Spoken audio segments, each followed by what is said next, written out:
Broadcasting from Baltimore, Maryland, this is 5x3 Radio, where strength is for everyone.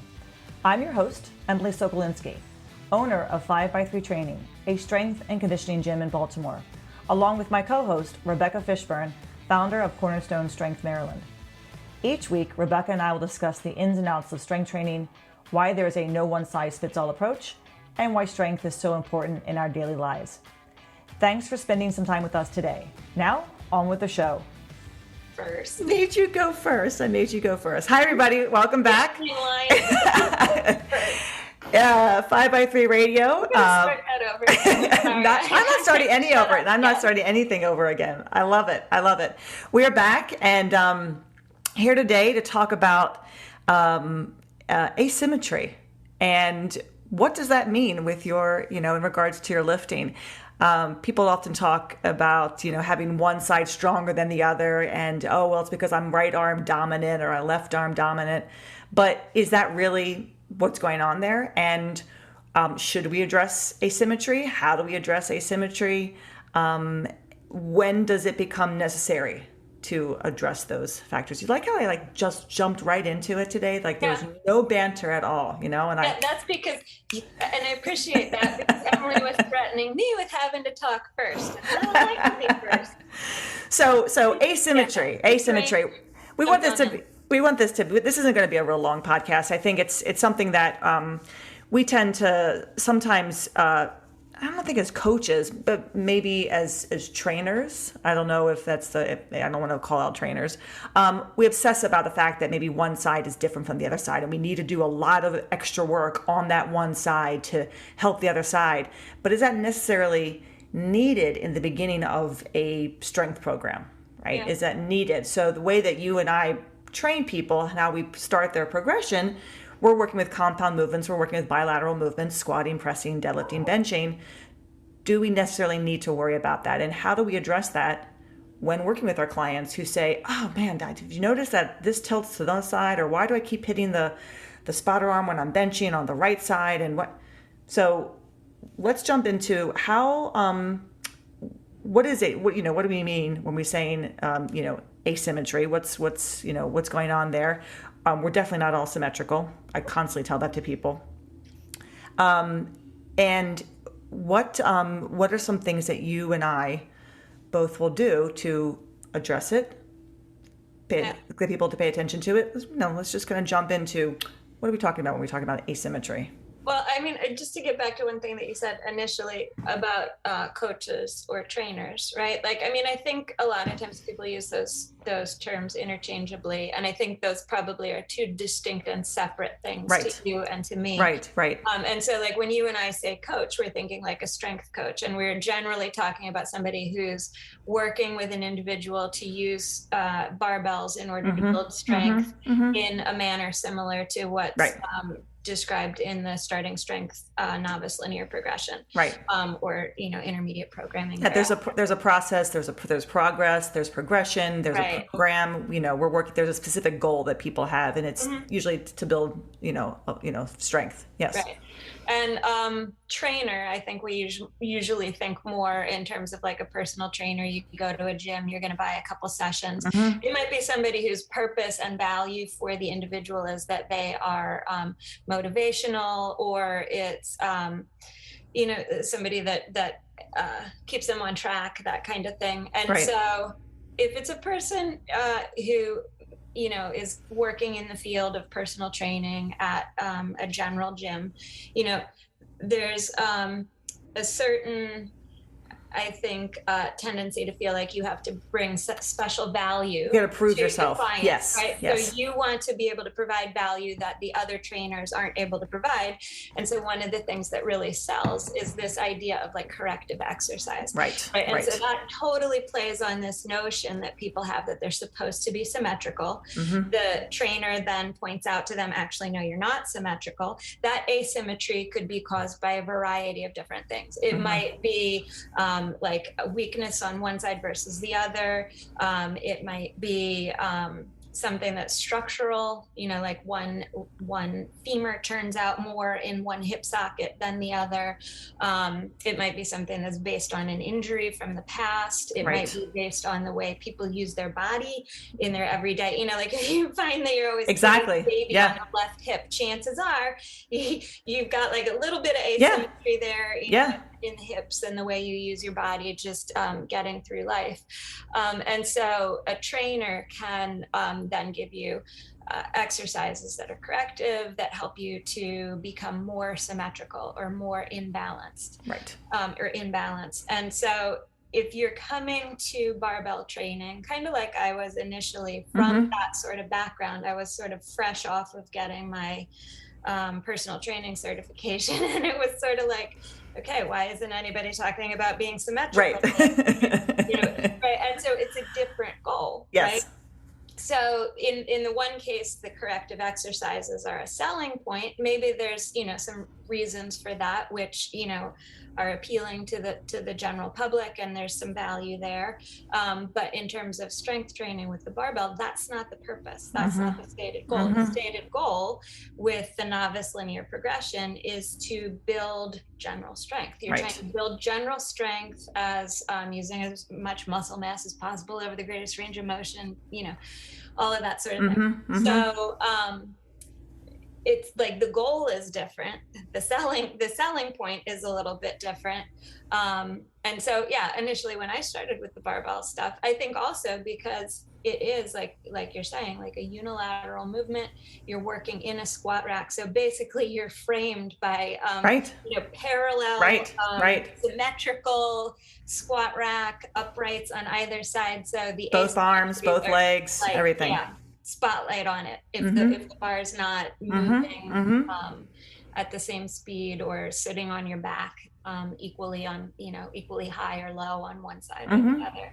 So I think for people starting out, sometimes that's like a little disconcerting.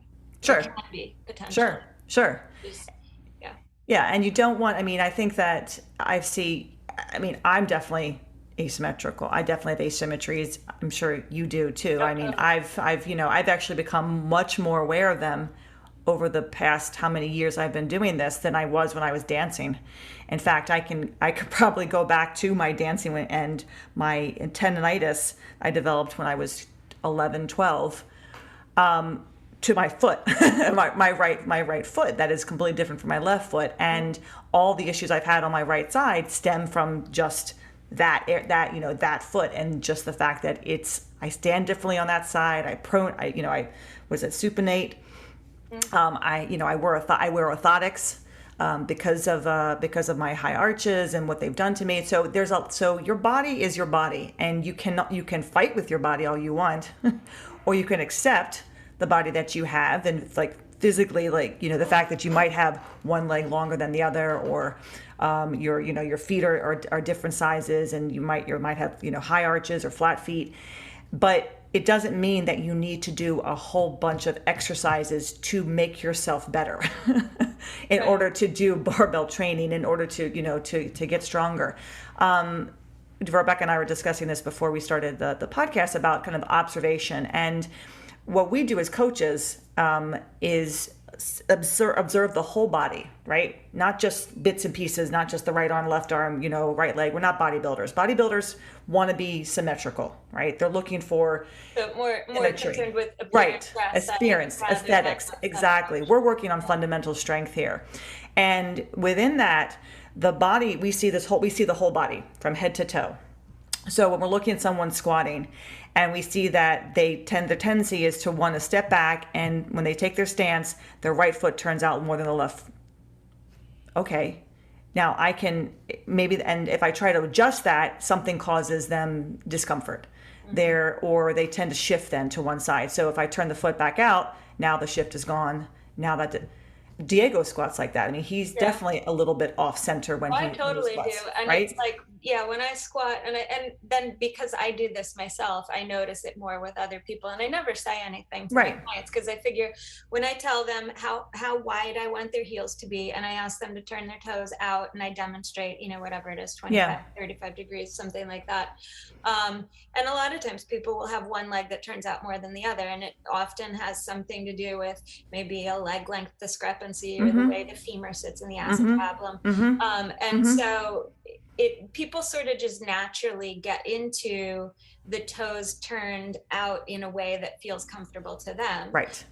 In the same way, like the way that this sort of was highlighted to me in my previous experience was with spin classes, where I've got one femur sitting differently in my hip socket, and when I got the spin shoes where you clip in, they set the cleat up on the bottom of the shoe, and they set it up, and then they check and make sure they're symmetrical, make sure that they're both set up evenly on both sides. So I would clip into the bike with my feet both pointing exactly forward, and within a week I'd get like hip pain.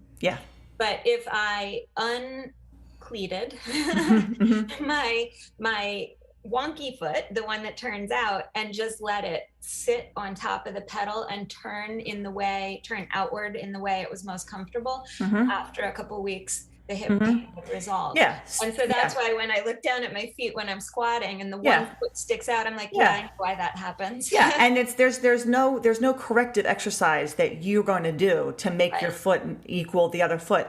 I know that when I squat, it's the right side. It's always the right side, where I find myself adjusting that toe. I find myself adjusting that foot over and over again, because that is the side, again, I have had numerous issues with, stemming from the fact, I think, just years of dancing and putting myself in a certain position for how many years. I have to be mindful of that. I'm going to kind of be constantly making adjustments and changing, how I'm standing based on how that kind of hip is feeling and doing. And that's the thing with your clients. Like, if you put them in a position and they're saying, but it feels better when I stand like this, let them stand like that. If they're squatting and they're getting stronger, and the bar is moving well, the weight's moving well, that is who they are. That is their body. And so here we're talking about issues where a person might be asymmetrical based on something that is structural. Right. So hips might be different, something with the legs. You also often have situations where people's shoulders are asymmetrical. So let's talk about that structural asymmetry in the shoulders and how we see that play out with ourselves or with lifters.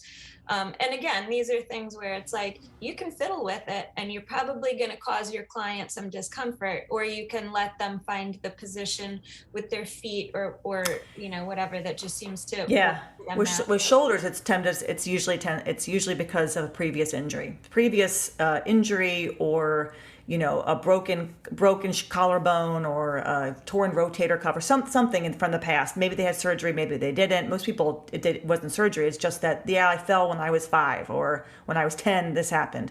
And I've also had clients where one shoulder's jacked up more than the other, and it just goes to, it sort of traced back, or the only thing that they could identify was just the way they used their body.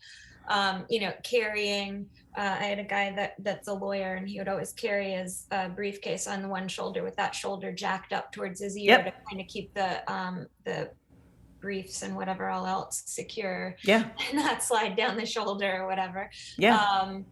So that also over time. Yep. And you can usually see that. I mean, I can often tell especially when they're benching, not so much when they're pressing, but when they're benching, they're lying down and the bar is tilting from one side to the other, and they're trying, and they're really working on trying to get tight. If it's a new client, I'll say, is there an issue with that right shoulder? Oh yeah, I injured it. I can tell right away, because the right side is just not moving the way, neuromuscularly, it's not moving the way that the left side is. So what I'll do is simply tell them, pay attention to it. Like, literally pay attention to that side more. We're not going to stop benching and, okay, let's do this. I mean, occasionally there is time and a place to stop the exercise and maybe go and teach somebody how to do something, that would help maybe open up the shoulder more. But it's more of, let's pay attention to what that side is doing, and see if we can't get you just to focus externally on what is internally going on, right, in that So, shoulder to keep things, as even as possible. like, yeah, you're talking about the bar being tilting That's it. Yeah, one side exactly. versus the other. Because the other thing that I see when people have jacked up shoulders and they're benching is that if you're standing sort of in the spotter view and looking down at your lifter, the bar may not travel or may not touch down at the touch point parallel across. It might be up towards the shoulder on one side and down Yeah, towards the hip a sure. little bit more on the other side. And I think a lot of times people feel like that the bar is hitting exactly parallel across their chest. And for myself and one of my other clients recently, it's sort of the first time you see a picture or video of yourself benching from a spotter view. If you've got some sort of jacked up shoulder or something asymmetrical, it can be a little bit startling. Like, what the heck is going on here with my shoulder? Like, why is it so not tilty, but just kind of crooked? And then when you get that person under the bar for squat, you might see it there too, where it's like a little higher on one side, a little lower on the other side. And then, that against the starkly parallel contrast of the uprights of the squat rack can also be a little bit confusing at first. Yep. And that's usually this person's tighter, and I'll say in layman's terms, they'll say, yeah, you're probably tighter on one side than the other. Oh yeah, well, this is the shoulder I did something to back when I was in and can't 2012. Get the hand in as close and all so that. it's again okay, let's adjust the grip, let's get the bar in the better spot. It feels off center, but it's center. That's a big one where I move the bar so it's centered on their back, where the center knurling is on the right, in the middle of the back. And they'll say to me, "Oh my God, it feels like it's completely off center," because physically it does. Physically, they can feel one side pulling more than the other. Over time, the more they do it, the more the body relaxes. It won't feel as awkward anymore. But then there's that external focus again and I'll give a cue of, if it's tilting to the left, pull a little bit more with the right. Pull down with the right, lift up with the left. And it's just it's so minor, but you see when they do that, there's an attention to, okay, this is how my body needs to hold the bar. I know with my left shoulder, I injured it back in 2011 in a dance concert, right? I landed on the palms of my hands. My left shoulder kind of, went in. I felt it go, in the middle of the piece. And since then, it's never been quite the same. It moves better at times than others, but I definitely have to pay more attention to when I'm benching, and I have my spotter arm set up perfectly, because every time I lose that tension on that left side, the bar taps. Tap spot arm. And I could be as tight as possible, but for some reason you get a little auditory tactile. And I love that. And I tell people that all the time. Like, I'll make them, I'll force them to put the spotter arms in the right place, because that little tactile cue, they hit the spotter arm, they know they've lost some tension, and their back. So it allows them to pay even more attention to what's going on, the focus there. So there's nothing that we need to stop, move to the side. It's more of, it's attention. It's paying attention to how your body moves and how your body moves as it does, as is. And does it take a little bit more effort on my part? Sure. But over time, it becomes second nature. Like, it's just there. I know right away. And very few times now that I touch that spotter arm. Every now and then I'll lose focus. And when I lose focus, I hit the spotter arm. So there's a lot of external, focus on what's happening within that movement to keep me centered. So we're kind of so far talking about like asymmetries that might be caused by previous injury, by just the way a person is built, like the way their skeleton is put together, by just the way they develop asymmetries in the way they use their body in everyday life, and just a little bit of increased attention to getting tighter or getting better set up. Oftentimes will address that. And I think, we haven't really talked so much about like going along with the way a person uses their body in everyday life, that will also sometimes lead to asymmetries. But those asymmetries sometimes are also caused by one side of the body, the dominant side being stronger than the non-dominant side. Absolutely. And with situations like that, the little bit of additional attention paid to the weaker side, trying to pull its, do its share of work, right? Particularly in bench or overhead press, where you're going to see somebody with like, a right-handed person with the left arm kind of lagging behind a little bit. And sometimes, just being like left arm, kind of allows them to make that connection and get that weaker side more involved. I guess, one of the things that we talked about with initially was barbell training. If you're just trying to build general strength and you have one side that's a little bit weaker than the other side, what are some of the benefits to training with a barbell in that sort of situation as opposed to with free weights, especially if you're just in the beginning and building general strength on your linear progression? Why would you explain, or would you explain to someone that a barbell is actually a better implement for them at that point in their training? Are you talking about like the pressing movements? I think primarily with the pressing movements we can talk about squat in a second. That's sort of. But with the pressing, when you're pressing, when you're benching or you're pressing with a bar, that weaker arm, right or left, right, will be forced to kind of come along with that stronger arm. So you're developing a foundation of strength here. You're trying to you get both limbs, I would say, moving, accordingly. And with the bar, you are trying to develop as much strength as possible, right? I mean, you can lift more weight with a barbell. So there are benefits to using the bar because we're trying to get stronger, right? Yeah. And we don't care about, weaker arm, stronger arm at this point. But there comes a point sometimes where maybe we're coming back from a surgery or an injury, and then we need to address that one side. I have a client who we started her pretty much, she came to us about a year ago after having frozen shoulder surgery. So she was manipulated, right? It was pulled out. And she had very little range of motion. So she could not press overhead. So we started her with like the ring press, right? To kind of build that range of motion again.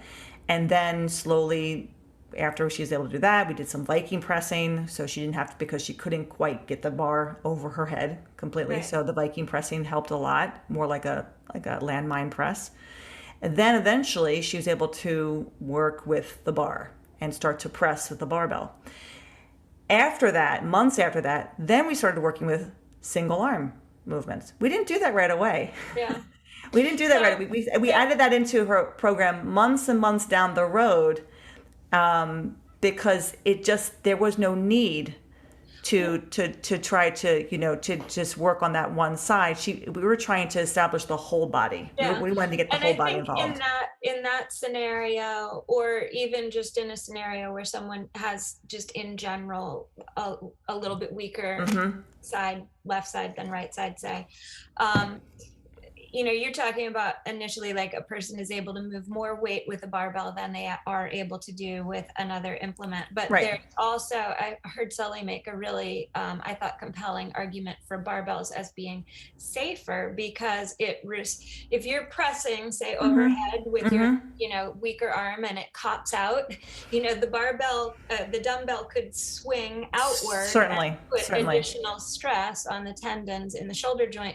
So the bar helps to kind of control the range of motion. In the case of the person that you're talking about coming back from frozen shoulder surgery, the stronger arm will help push the weaker arm, or the surgeried arm, the repaired arm, into a greater range of motion that it might be able to do on its own.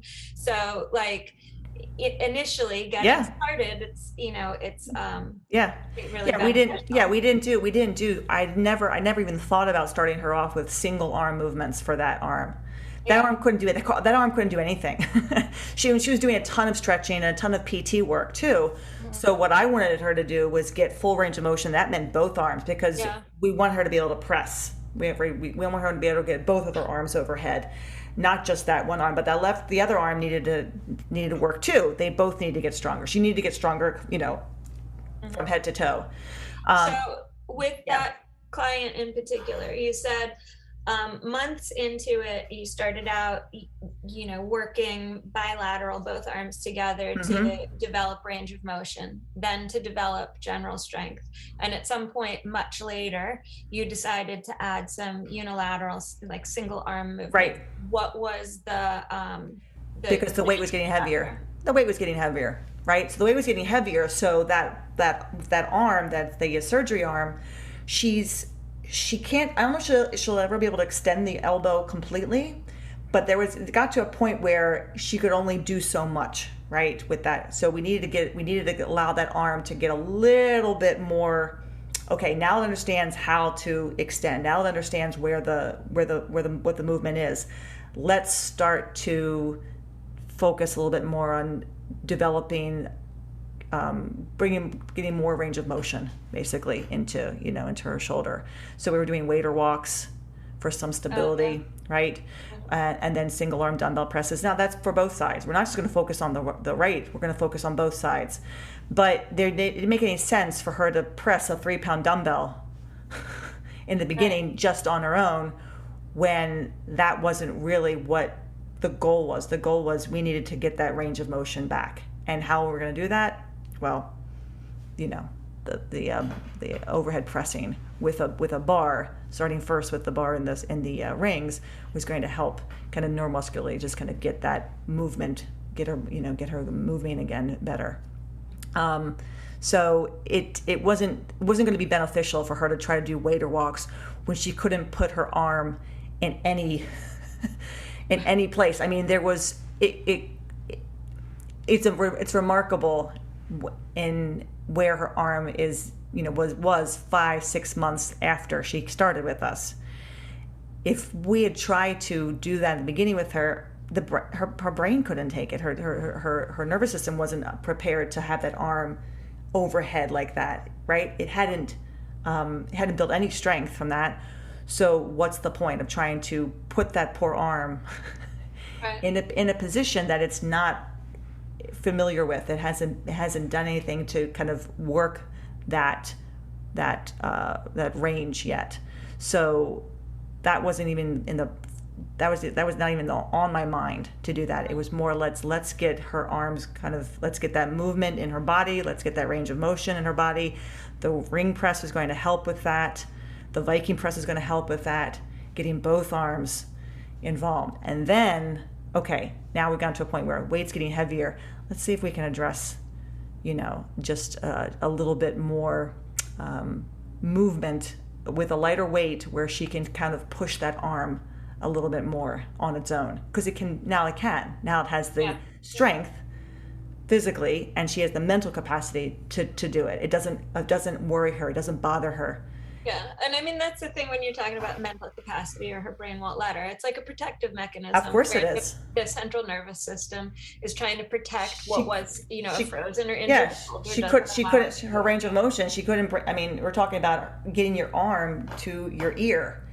Her arm wouldn't even go past 90 degrees, right? I mean, if we're talking about a frozen shoulder. So that the thought of trying to do some single arm work with her. Yeah.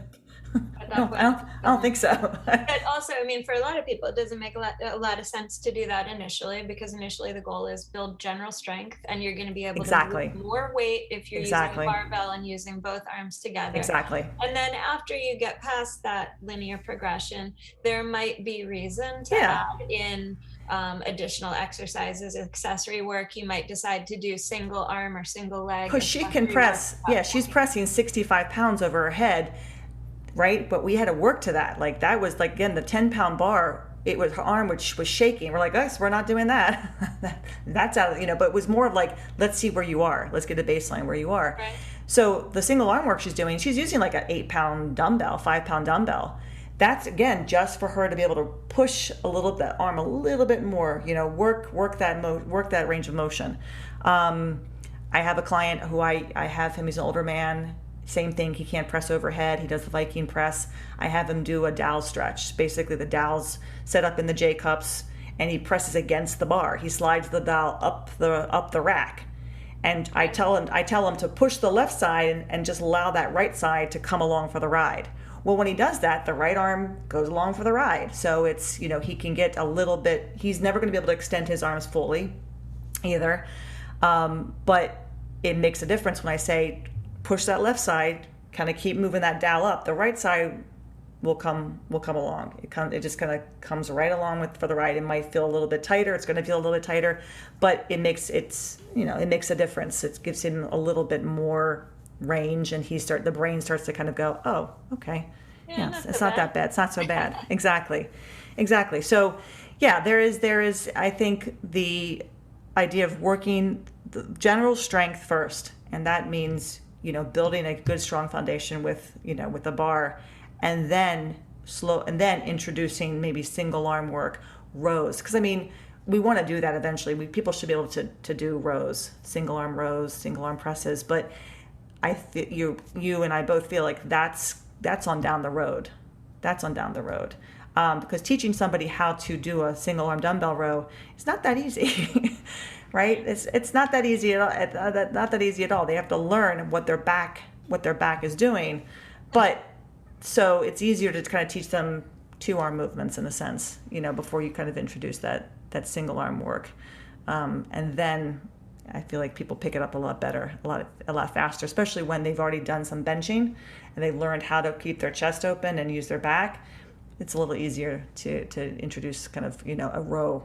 Like think about your bench, think about what we've done with when you're using your back and the bench, and then people can usually apply that to their rowing. But I think unilateral work everyone should do, but why are we doing it, right? Why are we introducing that into someone's program? There needs to be a reason. Yeah. And I think, just coming back initially to the topic that we were talking about with someone just starting with barbell training, depending on where they've been, or what they've been doing before that, if they're concerned about something being asymmetrical, just take a deep breath. It's not that big of a deal. Right. Initially, we're just building general strength. It'll all be okay. But the thing you do want to be paying attention to is if the asymmetry is in some way causing pain. But that would be the same as any sort of issue with pain or an injury or something like that. Exactly. If it's an asymmetry that produces pain, then you probably want to fiddle around and see if there's a modification that does not create that sensation, as opposed to just saying like, oh, well, they said it was fine to be asymmetrical. Right. Right. But if it's not painful and you're just worried about like, oh, am I going to get my right arm? Is my right arm going to look bigger than my left arm? Or, what's it going to look like? Or, I just, something like that. Exactly. And this isn't so much an asymmetry. Well, I guess I don't know if you would consider this an asymmetry problem, but I see a lot of younger women, thinner women, smaller women, I'd just say, not as who when they're training in the beginning, especially when they're squatting, they're pretty symmetrical. They're moving up and down, no issues, no hips, no movement from one side to the other. There's not a lot of shifting going on. Then the weight gets a little heavier and they start to shift into one side of their hip, right? And I usually see that happen again with my smaller, more underweight women, right? That they weight when it gets a little bit heavier, they can handle the weight. They're squatting, and the bar is even. It's not like they're tilting, but their hips just shift either to the left or to the right, and they come up, and there's never any pain. There's no pain. No one has ever said to me, oh yeah, I experience a lot of pain when I do that. That's just kind of their body doing. That's how they come out of the squat. Now, will that happen as they get stronger? Would that change if they maybe put weight on? If they put a little bit more body weight on? And if they kept lifting and training, would that shifting be less? I don't know, because usually I don't ever get a chance to see them put a lot of weight on. These are like these are like my dancers. These are, so, but I know I've asked them, do you feel anything when you do that? No, they don't even notice it. They don't even notice that they're shifting. They'll notice maybe their knees coming in, like knee cave, but in that their knees aren't coming in. They're just literally the hip clocks to the right or the left. There's like usually it's the right. I don't know, and there's never been a problem where they're talking about pain. So I kind of let it go, because again, the bar is even. They're going down and they're coming up and they're balanced. They just have this hip shift. The hips to one side. If I'm working with someone who has something like that going on, and maybe it's because I work with more older clients who are often talking about like their sacrum, their low back, whatever.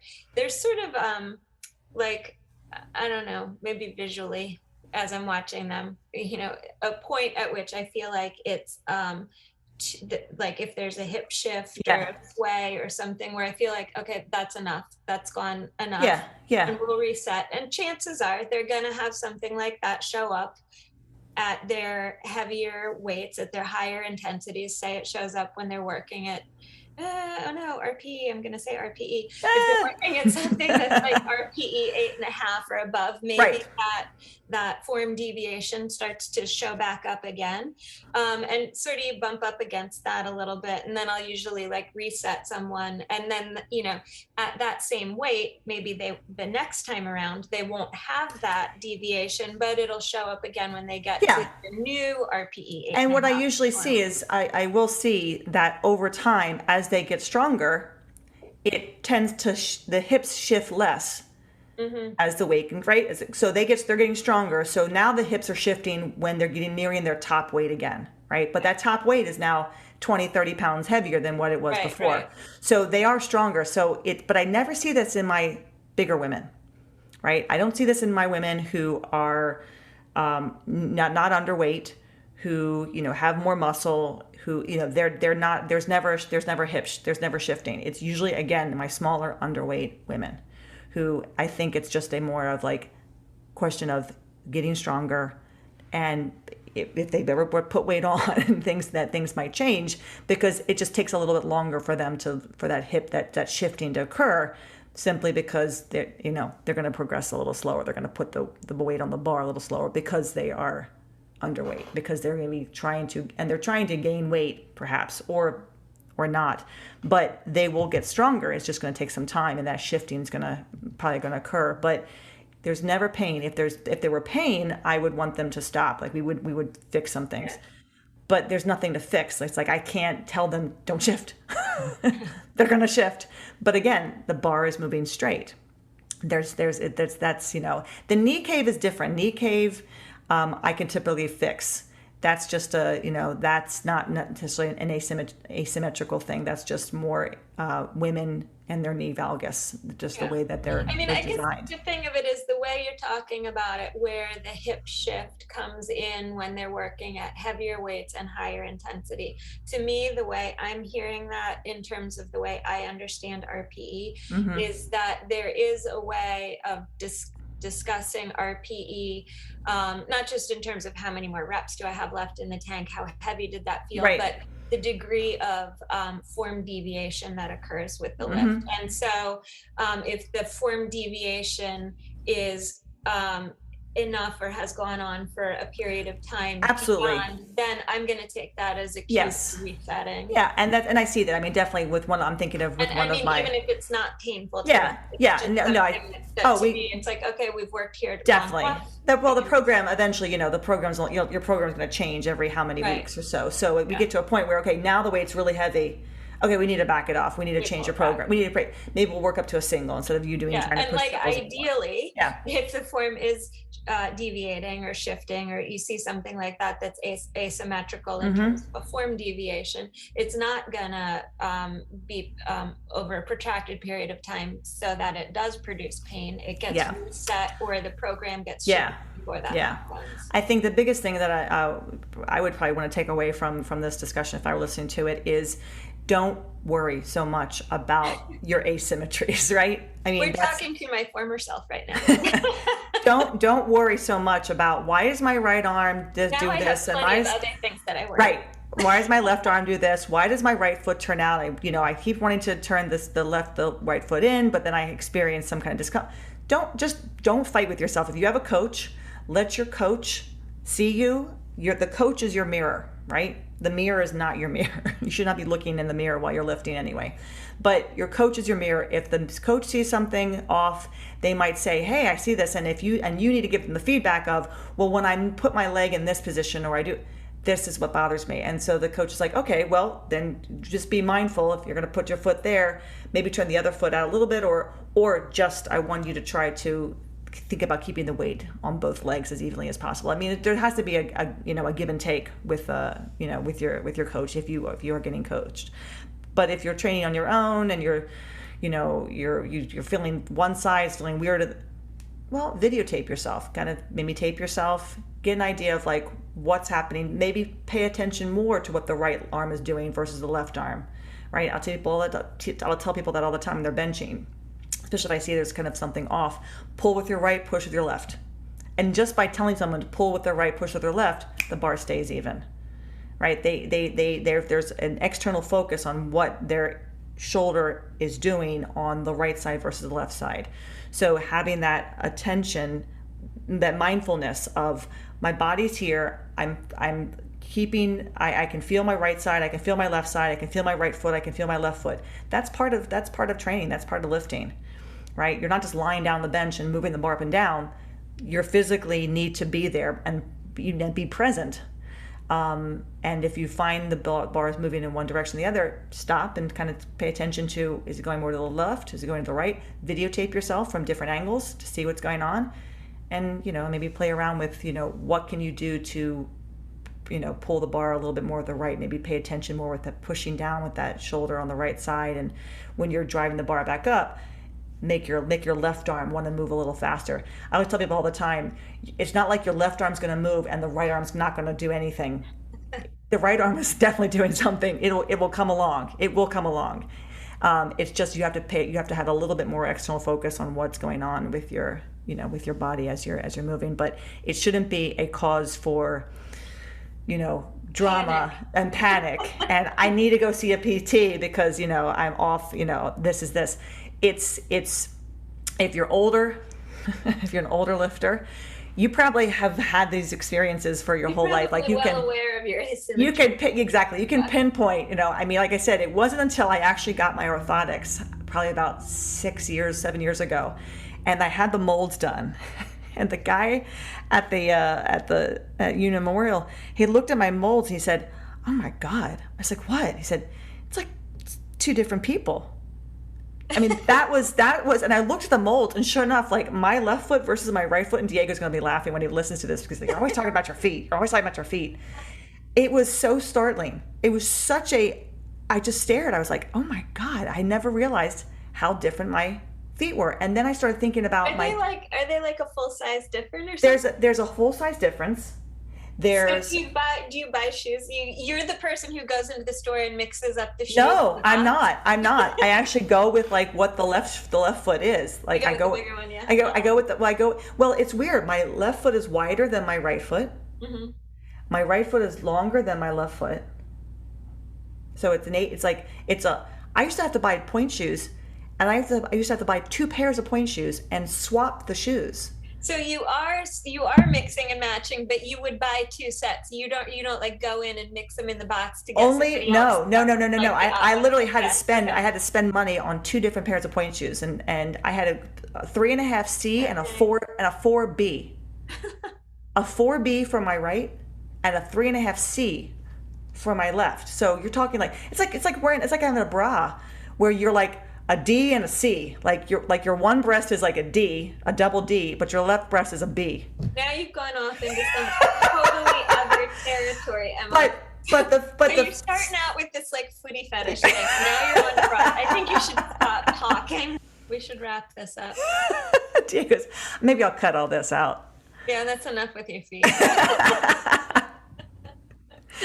Anyway, Don't worry about being asymmetrical unless there is pain. And Rebecca and I are not doctors. We are not physicians, but we are coaches, and we've coached a lot of people in our time. If there is no pain, don't worry too much about it. Just, I think, observe, video, talk to your coach, and just understand and this that. Is where like keeping a really good training log is helpful too, because if it does turn out to be something that you do need to pay attention to, you should be keeping notes in your training log. Exactly. All the time anyway. Exactly. In regards to exactly. These sorts of things. But there's nothing wrong with doing single arm, single leg movement if it makes you feel good, and you had that in your program anyway, or your coach decides to program into you. There must be a reason for the reason. Everyone should be able to do single arm, single leg work as well as bilateral work. There, I said it. And also, I will add, completely off topic, be able to move in different planes of motion. Yes. And we can talk about that in another podcast. That's a whole other thing. But, just be good to your bodies and, enjoy your lifting, and don't stress too much about how you stand or how you move compared to somebody else, right? As long as you're moving pain-free and discomfort-free, you're in a good place. Or even relatively pain-free. You're in a good place. Thanks for listening. As always, if you've got questions or ideas or topics that you want us to discuss, you can always feel free to email both of us, either one of us, me at Emily@5by3.com and Rebecca at cornerstonestrengthmaryland@gmail.com. Thanks for spending some time with us today, and we will be back in a couple weeks. Yeah, just before the county fair. Ooh. And we can talk about pigs. Yeah, so yes, we can talk about pigs. We can talk about rate of gain. And also, I am going to have a goat I need to sell. So let me know if you're sick of mowing your grass. If people want a goat, Rebecca has a goat for sale. It will not make rate of gain. We have very little grass. That goat would die if he tried to. Oh my gosh, you could put a little diaper on the goat. It could be like an apartment goat. Oh my God. Diego would love that. I don't think Diego would like a goat. I can't have a cat. There's no way I'm going to have a goat. All right, everybody. Thanks for listening, and we'll be back in a couple weeks with our next show. Bye, Rebecca. Thank you. Take care. Bye, everybody. Thanks for listening to 5x3 Radio with Emily and Rebecca. If you like our show and want to know more about 5x3 training, please visit us at www.5, that's F-I-V-E, the letter X, the number 3.com. You can also find us on Facebook and Instagram. To learn more about Rebecca, please visit her website, cornerstonestrengthmaryland.com. Thanks for listening, and have a great week.